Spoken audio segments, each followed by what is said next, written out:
السلام عليكم ورحمة الله وبركاته. حكومتنا الجميلة الرشيدة صحينا في يوم لقيناها حذفت آلاف بطايق التموين فجأة بتاعت الغلابة.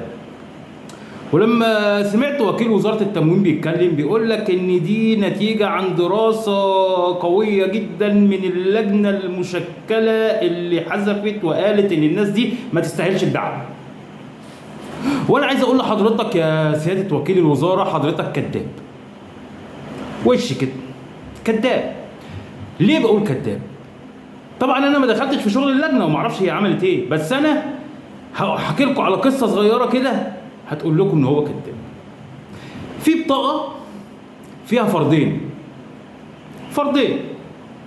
والله العظيم صاحب البطاقه مرتبه ما يكملش 4000 جنيه، وانا حلفت لكم ما يكملش 4000 جنيه.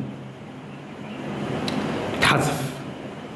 في واحد صاحبه معاه 8 في بطاقه فيها 8 افراد، وصاحبه ده مليونير، عنده 5 عربيات ما شاء الله، مشغل غنم في النقل الذكي، عنده عماره كبيره، عنده حاجات كتير ما شاء الله، ربنا يبارك له. انا والله مش بتكلم عليه يعني، وانا مش هقول اسمه. ده اتحذف ابو 2 اللي مرتبه ما يكملش 4000 جنيه، وده ما اتحذفش اللي مليونير، هو مش محتاج البطاقه، خلي بالك.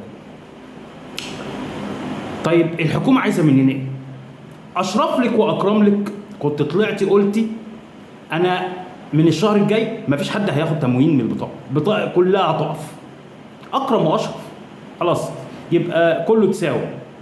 انما بشكل عشوائي الناس اللي بتستنى ازازه الزيت، كيس السكر، شويه الشاي، تلغوا لهم البطاقه اللي هي حقهم. طب ليه؟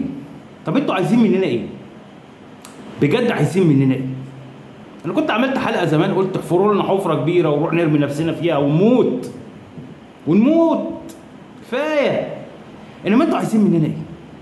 هو انتوا بتتفننوا في انكم تضايقوا الشعب؟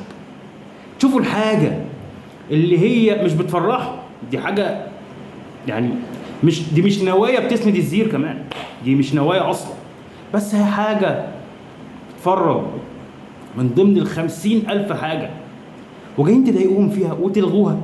وخلي بالكم اللي بيتلغي يقول لك اصل روح قدم مش عارف ايه واشتكي، اللي بيتلغي ما بيرجعش، هما ما بيصدقوا. وعلى فكره ما حدش عارف كام بطاقه اتلغت او كام بطاقه اتحذفت، ما قالش يعني. اطلع قول احنا حذفنا 30,000 بطاقه، 50,000 بطاقه، وشفنا ان ال 50,000 دول ما يستاهلوش الدعم. اللجنه المشكله اللي هي عميقه جدا واخده دكتوراه بره وجوه قالت ان دول ما يستاهلوش الدعم. انما انت حكومه فاشله. ايوه فاشله، وما بتجيش غير على الشعب، ما بتجيش غير على الناس الغلابه. في ناس مش حاسه يعني احنا عارفينهم طبعا، انما انتوا بتيجي على الغلابه. انت حكومه جايه على الغلابه، وانا بناشد السيد الرئيس التدخل في هذا الموضوع، لان موضوع بيمس فئه ضعيفه جدا في الشعب، فئه غلابه قوي قوي قوي يا سياده الرئيس.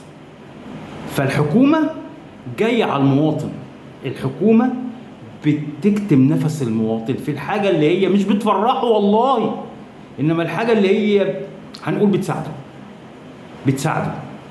يا حكومه فاشله. وهعمل حلقه تانية على الموضوع ده وهنتكلم فيها.